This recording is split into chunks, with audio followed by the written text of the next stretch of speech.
Alors là, il va dire quelque chose, il est difficile ce proverbe, mais on voit bien. L'idée, c'est les gens pour qui tout va bien se moquent éperdument de ceux pour qui tout va mal. Mépris à la guigne, c'est la devise des chansons. Celle qu'ils destinent à ceux dont le pied glisse. Vous voyez, moi qui suis sur la pente descendante, hein, et bien les autres, ils rigolent, puis ils me regardent m'enfoncer, et ils en ont rien à cirer. Là-dessus, il entame son discours, donc, contre la rétribution. Elles sont en paix, les tentes des brigands. Ils sont tranquilles, ceux qui provoquent Dieu.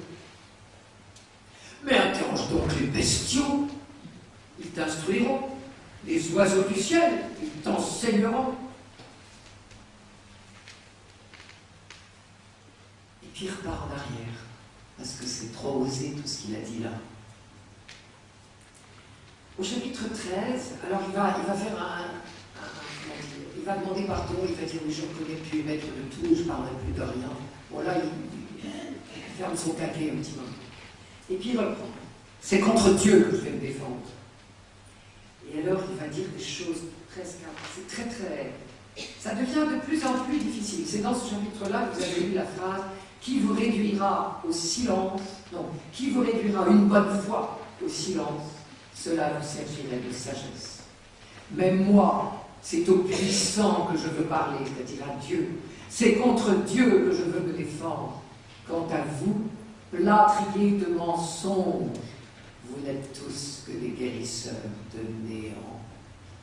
C'est vrai. Alors je vous lis un passage, là encore, il est très très, comment dire, très tiraillé, très déchiré. Combien, vous voyez, combien ai-je de crimes et de fautes? Ma révolte et ma faute, fais-les-moi connaître. C'est à Dieu qui parle. Pourquoi dérobes-tu ta face et me prends-tu pour ton ennemi? Veux-tu traquer une feuille qui s'envole? Pour chasser une paille sèche? Pour que tu rédiges contre moi d'amers verdicts en m'imputant les crimes de ma jeunesse? Pour que tu mettes mes pieds dans le fer et que tu épies toutes mes démarches en scrutant les empreintes de mes pas? Et pourtant, tu devrais bien savoir que je ne suis qu'un souffle, hein, dit le psaume, et lui dit, et pourtant, l'homme s'effrite comme un bois vermoulu, comme un vêtement mangé des mythes. Sous-entendu, Dieu t'acharne pas. Tu sais bien, je ne suis rien.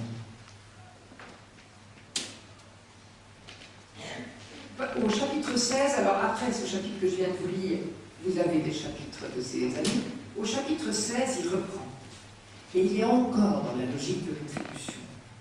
Mais pour dire son innocence, c'est là que je vous ai entendu tout à l'heure. Dans ce qu'on a entendu, c'était dans les chapitres suivants, mais on a déjà ça au chapitre 16. C'est très intéressant. Comment il dit qu'il est innocent? Je vous ai dit, il a bien entendu la prédication prophétique. Je vous cite quelques phrases.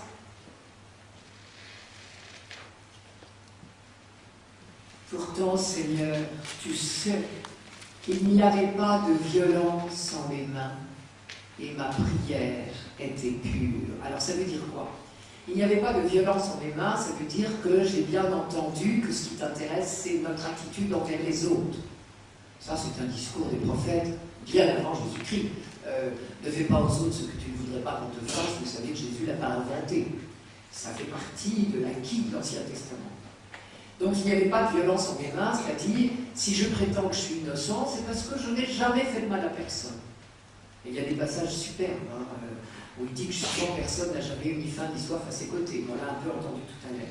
Ma prière était pure, ça veut dire autre chose. C'était la deuxième insistance des prophètes. Un, le service des autres, et deux, ce dont j'ai parlé ce matin, la lutte contre l'idolâtrie. Ma prière était pure, ça veut dire je ne me suis jamais tournée vers une idole. Dans la Bible, la pureté, ce n'est pas la blancheur persille, au risque de nous surprendre. Dans la Bible, la pureté, c'est la non-idolâtrie. C'est l'adoration de Dieu seul. Vous savez, en chimie, on dit qu'un corps est pur quand il est sans mélange. Eh bien, dans la Bible, c'est ça. Mon cœur n'est pas mélangé. Je ne rends pas des cultes au Seigneur du Sinaï d'une part et au Baal de l'autre. Ça n'existe pas. Je ne me tourne que vers le Seigneur de l'Alliance. Ça, c'est ça la prière pure. Intéressant, ça prouve qu'on est très influencé par les prophètes. Mais ça prouve aussi que je suis encore dans la logique de rétribution. Ça veut dire que j'ai des droits sur Dieu. Je me comportais bien, je ne comprends pas pourquoi toi tu te comportes mal à mon égard. J'avais des droits, j'ai acquis mes mérites. On n'est pas toujours loin. Hein. Et il y aura un moment, il va dire, c'est Dieu qui a violé mon droit. On est dans la logique de rétribution, pure et dure encore. Même s'il a déjà plusieurs fois dit, oui, en attendant, moi je vois des scélérats pour qui ça va vraiment bien. Les tentes des brigands, c'est ça que ça voulait dire. Et vous arrivez à la fin du chapitre 19, à un passage sur lequel je vais m'arrêter un petit peu parce qu'il me pose toujours question. Avant, je regarde ce que mes bourreaux à moi ont décidé.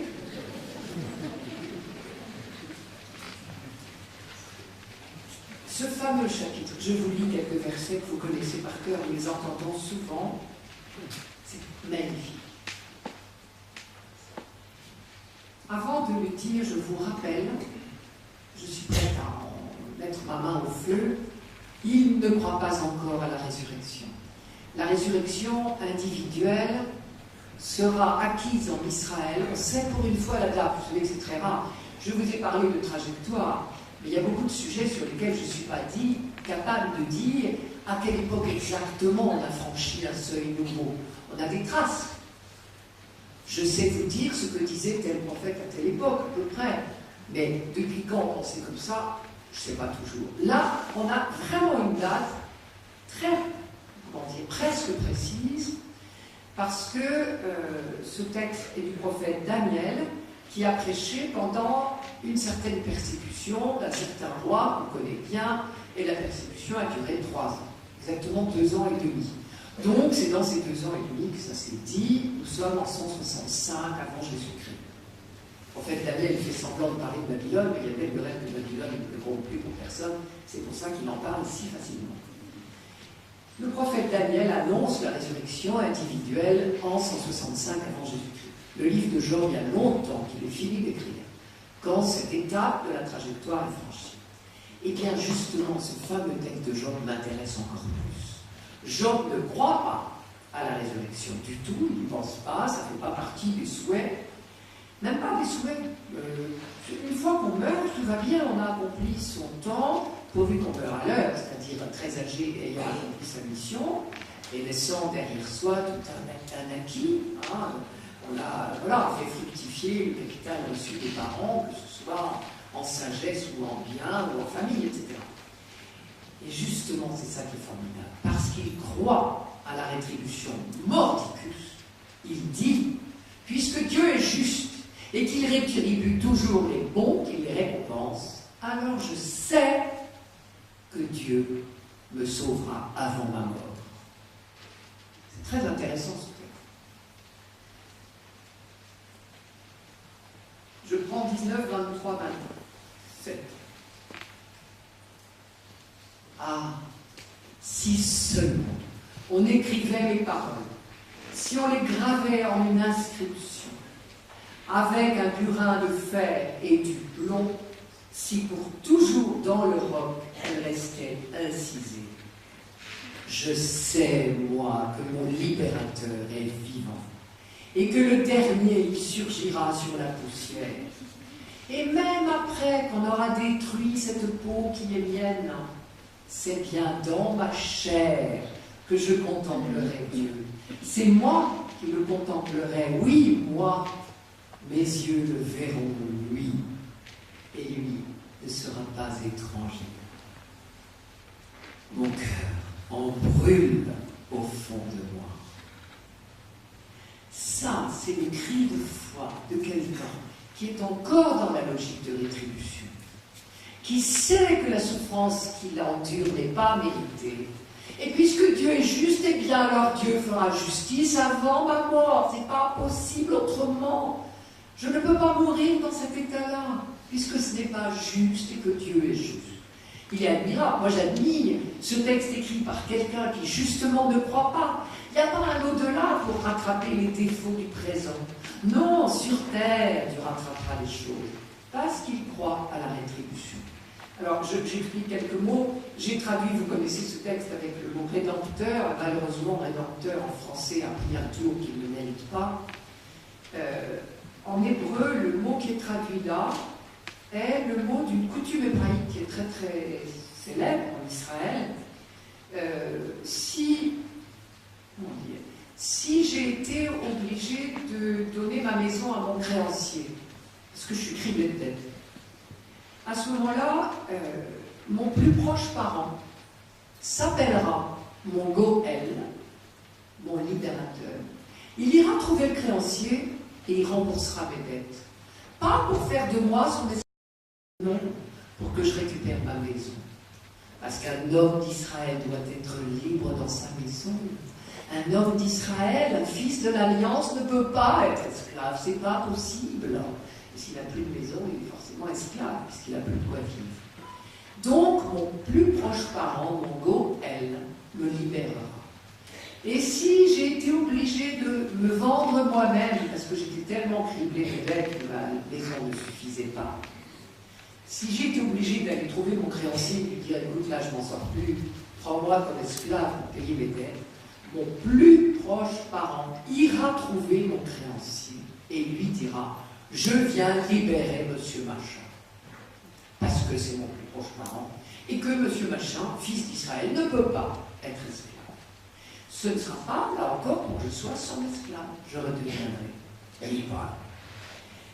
Le génie des prophètes d'Israël, Isaïe en particulier, est d'avoir deviné que Dieu se conduit avec nous en libérateur. Et ils ont appliqué ce mot de rédempteur, de Goël, à Dieu lui-même. Ça veut dire deux choses. Un, que Dieu est notre plus proche parent, qui est quand même un peu d'audace. Et deux, qu'il nous veut libres. Job, il est habité par cette découverte d'Israël. Et donc, il dit, je sais qu'avant mon dernier jour, sur la poussière de mon fumier, Dieu m'apparaîtra. C'est forcé, c'est inévitable, inéluctable. Moi, je trouve que cette profession de foi, il est dans la logique de rétribution encore, d'accord, mais cette profession de foi est époustouflante. Je vous la redis. Alors, après qu'on aura détruit cette peau mienne, c'est parce qu'il a cette maladie de peau et que sa peau part en lambeaux. Qu'est-ce que ça peut faire? De mon corps, je le verrai. Je sais, moi, alors ça vaut la peine d'être inscrit avec un burin de fer et du plomb, hein, gravé pour toujours. Je sais, moi, que mon libérateur est vivant et que le dernier, il surgira sur la poussière. Et même après qu'on aura détruit cette peau qui est mienne, c'est bien dans ma chair que je contemplerai Dieu.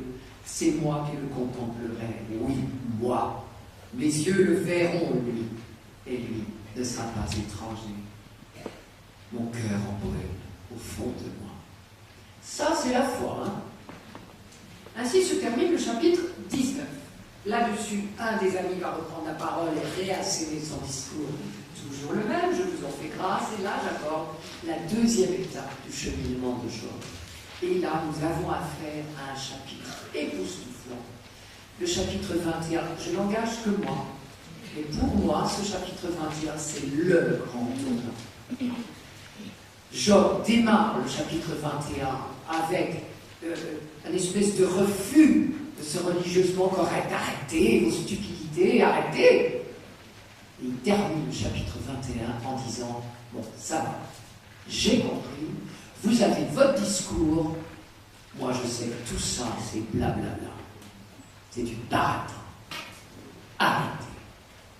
Et il termine le chapitre 21 en disant, de vos réponses il ne reste que fausseté. C'est très étonnant. Alors le chapitre 21 se passe à dire que moi, des scélérats, pour qui tout va bien, j'en connais, mais des tripotés. Alors, je vous lis quelques lignes. Ça commence par cette phrase que je vous ai lue tout à l'heure. Écoutez, écoutez mes paroles, c'est ainsi que vous me consolerez. Et ensuite, il démarre. Et alors là, il fait un discours contre la loi de rétribution extraordinaire. Dans ma tobe, le traducteur a donné un titre. Vous savez que les titres de nos Bibles, quels qu'ils soient, sont des ajouts des traducteurs. C'est pour ça qu'on n'a pas les mêmes. Et là, mon traducteur à moi a mis « succès des scélérats ». Plus clair. Ça n'en finit pas. Alors là, il y en a des tripotés. J'ai fait un petit choix.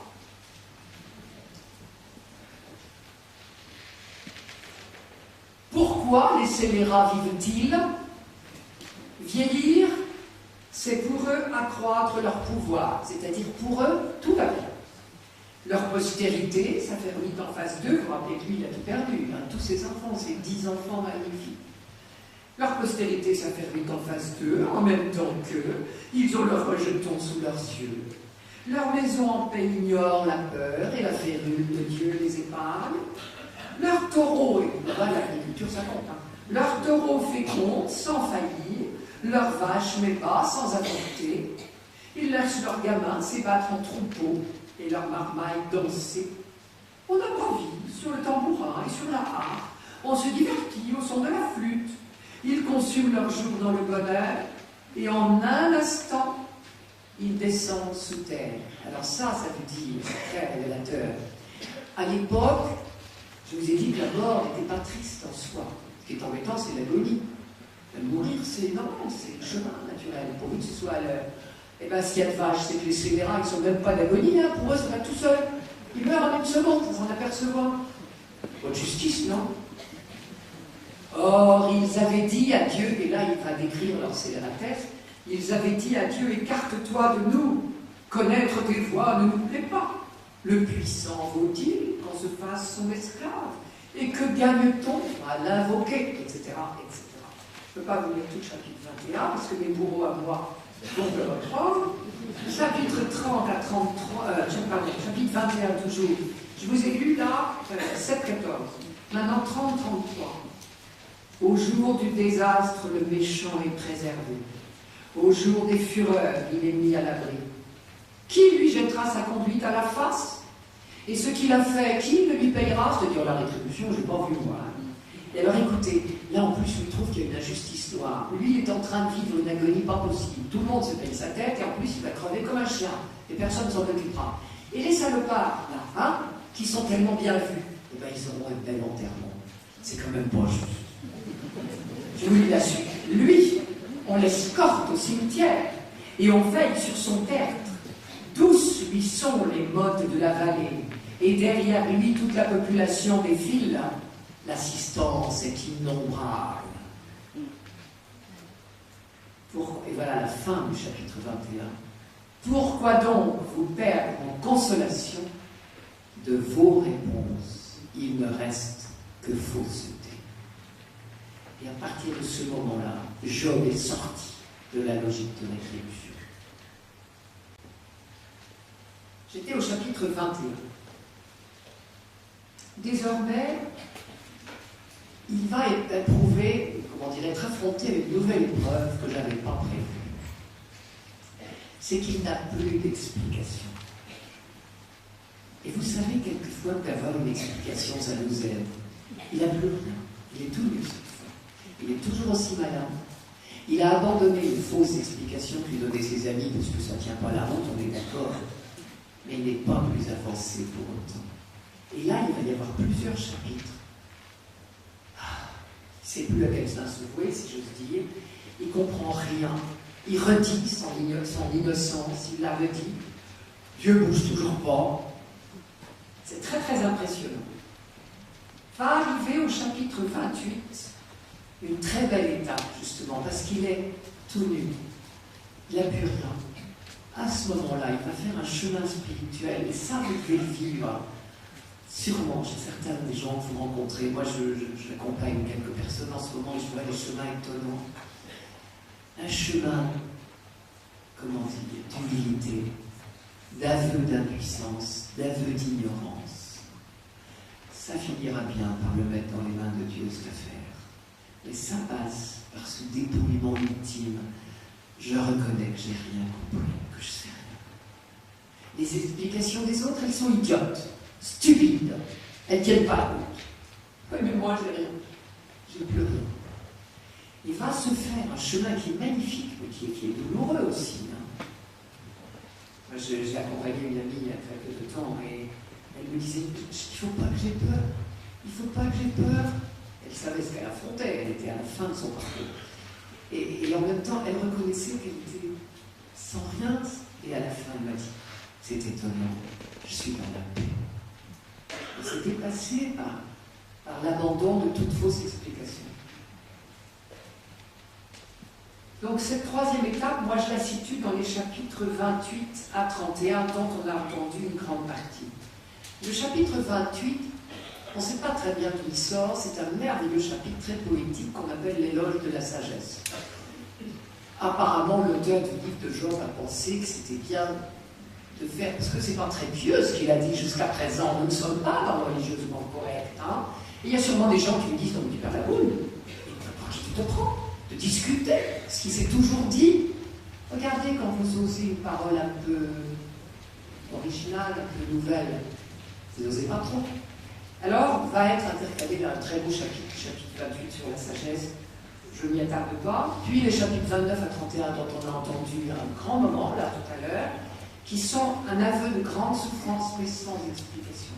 La douleur est là, c'est tout, et en particulier, il y a cette douleur d'être devenu moins que rien, d'avoir perdu toute dignité, toute respectabilité, toute force même.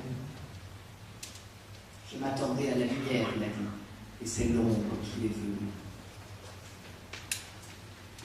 Et à ce moment-là, il va faire un véritable aveu, et il va appeler Dieu. Et c'est là qu'il y a un nouveau tournant du livre. Puisqu'il n'a plus rien. Vous vous rappelez tout à l'heure, j'ai fait exprès ce matin d'insister sur le chemin de Moïse. Vous vous rappelez? Je vous ai dit, avant le buisson ardent, Moïse était dans les meilleures conditions pour rencontrer Dieu. Il était plus rien. C'était un vrai pauvre. Il avait perdu toutes ses sécurités de la cour du Pharaon. Il avait perdu ses sécurités de ses frères de race. Il n'avait plus rien. Il était prêt à rencontrer Dieu. On connaît un autre homme de la Bible qui a fait le même chemin, c'est Élie. Élie, le grand prophète du Carmel, qui trucide par centaines les prophètes idolâtres, et puis qui après, poursuivi par la haine et la fureur de la reine, s'en va dans le Sinaï. Et là, tout d'un coup, fait un examen de conscience absolument admirable et s'aperçoit qu'il s'est trompé de Dieu, qu'il a prêché un Dieu de violence et de carnage. Et il dit, Seigneur, prends ma vie, je ne vaux pas mieux que mes pères. Et voilà Élie devenu tout humble, reconnaissant qu'il s'est trompé, lui le grand champion de Dieu, n'est finalement qu'un homme comme les autres qui s'est trompé. Et à ce moment-là, il va faire la rencontre qui pour nous est bouleversante, celle du chapitre 18 du livre des rois, chapitre 17, 18, 19 maintenant, chapitre, vous voyez, là où Élie, qui n'est plus rien, qui est pris, presque désespoir, prends ma vie Seigneur, c'est fini, il ne faut pas mieux que mes pères. Et l'ange du Seigneur le réconforte et il trouve la force de marcher 40 jours et 40 nuits jusqu'à là où Moïse lui-même avait rencontré Dieu. Et là, Dieu lui apparaît non pas dans l'ouragan, non pas dans le feu, non pas dans le tremblement de terre, ni dans le grand vent, mais dans un son de fin silence. On a une traduction liturgique qui dit le murmure, une brise légère. C'est très joli, c'est encore beaucoup trop bruyant pour le texte. Le texte dit un son d'une poussière au silence. Voilà comment il découvre Dieu, parce qu'il était à peau. Eh bien, mon ami Job vient de faire exactement le même chemin. Dépouillé de tout, il était déjà dépouillé de tout par toutes ses douleurs. Et maintenant, il est dépouillé de sa superbe et de ses raisonnements et de ses explications et de tout, il n'a plus rien. Et à ce moment-là, il crie vers Dieu. Et là, vous voyez, vous êtes dans la salle du tribunal. Tout d'un coup, la victime dit « Toi, l'accusé, prends la parole, s'il te plaît. » Et il dit, ça se termine comme ça, « Ô puissant de me répondre. » Et à ce moment-là, Dieu prend la parole. Et c'est très impressionnant. Je terminerai là-dessus. Dieu prend la parole pour dire quoi? Ça va aller très très vite. C'est l'un des passages peut-être les plus difficiles du livre. Magnifique, somptueux. C'est un discours de Dieu, ou deux discours, les exégètes peuvent partir avec les gars. vous avez les chapitres magnifiques. Si vous avez l'âme un peu poète, 38, 39, 40, 41, 4 chapitres somptueux sur la création. Mais magnifique. Je ne vous en lis pas, parce que bon, on va parler, mais vous irez lire, c'est merveilleux. Mais, soyons francs, la question, c'est franchement, devant quelqu'un qui souffre, un beau discours sur la création, ça vous aide? Eh bien, c'est là que je veux savoir si vous êtes croyant ou non. Croyant, irrigué par la Bible ou non. Je vous raconte une anecdote. J'avais des cours sur Job. Cette année-là, j'avais un groupe de 30 personnes, 29 baptisés, et une petite dame juive que j'ai repérée dès le premier jour parce qu'elle a une Bible en hébreu, bilingue. Hébreu-français, c'est les genres de la Bible que les juifs ont à la synagogue. J'ai lu la Bible en 2 colonnes hébreu-français. Donc j'avais repéré, on m'avait bavardé souvent, j'avais beaucoup de sympathie. Et cette jeune femme arrive le jour où nous lisons ensemble ces merveilleux textes sur la création. La règle du jeu était qu'ils travaillent entre eux et qu'ils reviennent après. Donc je les envoie travailler, j'avais fait une grille de travail, hein. Je les envoie travailler 1 heure. Et ils reviennent au bout d'1 heure, on avait encore 1 heure pour discuter.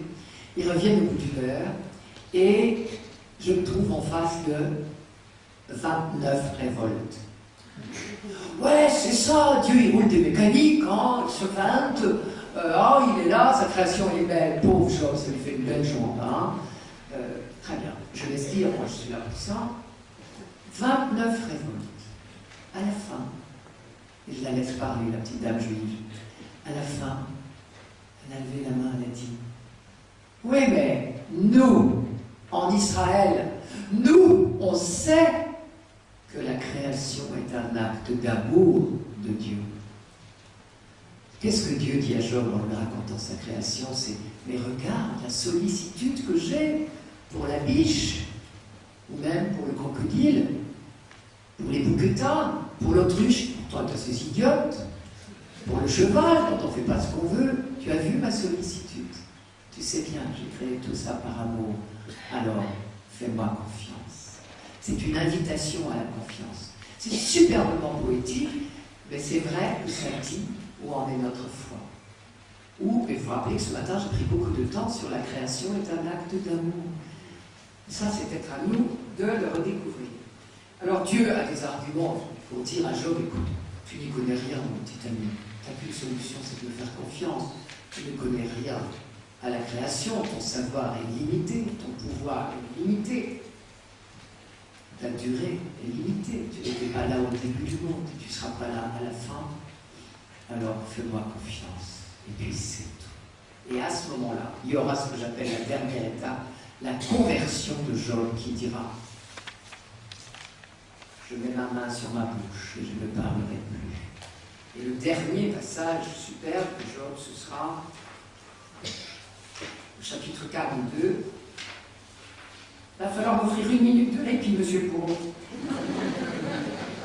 Une très belle conversion. Job répondit alors au Seigneur et dit, c'est le chapitre 42, « Je sais que tu peux tout et qu'aucun projet n'échappe à tes prises. Qui est celui qui obscurcit les desseins de Dieu par des discours dénués de sagesse? » C'est-à-dire, j'ai été celui qui obscurcit ton dessein bienveillant, dirait Paul, par un discours prétentieux. J'ai abordé sans le savoir des mystères qui me confondent. Écoute-moi, disais-je, à moi la parole, je vais t'interroger, tu m'instruiras. Je ne te connaissais que par ouï-dire, mais maintenant mes yeux t'ont vu. Alors j'ai horreur de moi, je me désavoue sur la poussière et sur la cendre. Donc un acte de contrition de Job d'avoir osé un instant poser des questions à Dieu sur le ton de la révolte. Et la fin, alors très étrange, je retrouve mon petit livre en prose, et tout d'un coup, plouf, comme si rien de tout ça ne s'était passé, Job récupère toute sa richesse, tout son avoir, etc. Ça, c'est clairement l'auteur qui a finalement mis la signature au livre de Job, n'a pas osé couper la finale, mais c'est un hiatus complet. Probablement parce qu'en Israël, tout le monde n'était pas prêt à entendre l'audace de la partie centrale. Dans cette finale, Vous aurez une phrase, et c'est celle-là que je vais vous laisser, parce qu'elle dit une fois pour toutes que le discours de la souffrance expiatoire n'est pas celui de Dieu. Écoutez bien. Le Seigneur dit aux amis de Job, ma colère, il le dit à Eliphaz, mais pour les autres, ma colère flambe contre toi et contre tes deux amis. Dieu sait s'ils avaient parlé pieusement. Ma colère flambe contre toi et contre tes deux amis, parce que vous n'avez pas parlé de moi avec droiture, comme l'a fait mon serviteur Job. J'en déduis que la révolte de Job fait partie du discours de droiture, et que ce chemin qu'il a découvert de confiance, d'humilité, c'est la seule manière d'être vraiment, de rester dans la main de Dieu. Moi je me dis souvent, gémir, vous vous rappelez, j'ai commencé comme ça, gémir, pleurer, prier.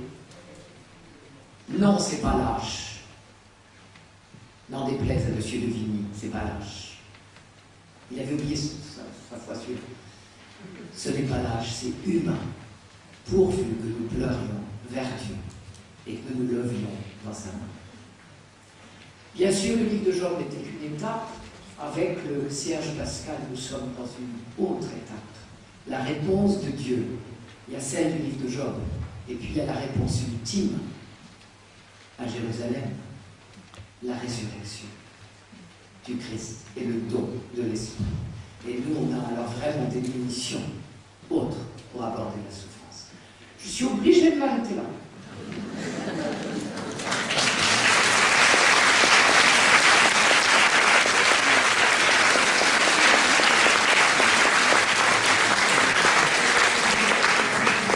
Franchement, c'est presque un péché de parler aussi vite que ça.